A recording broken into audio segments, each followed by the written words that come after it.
अच्छा दिवस नाही जात ना का बाबा शाळेमंदी. अव माझे माये मला ताप आला ना व.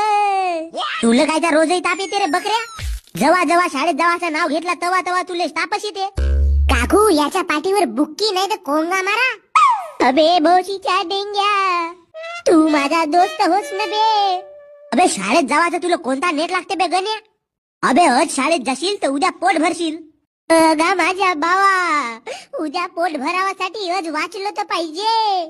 म्हणजे तो गणिताचा मास्तर मोठ्यानं मारते बावा. एक नंबरचा राखच आहे तो. गण्या उठ म्हणते न पहिलं मारते न मग प्रश्न विचारते बावा. अबे गण्या भाऊ त्याच्या पिरियड नंतर मॅडमचा पिरियड राहते ना बे. मॅडमच्या पिरियड मध्ये तर मस्त एन्जॉय करणी राहते. कसा सांगू डेंग्या तुले कसा सांगतेस गण्या भाऊ. घोबळाय येते नकरे नको करा.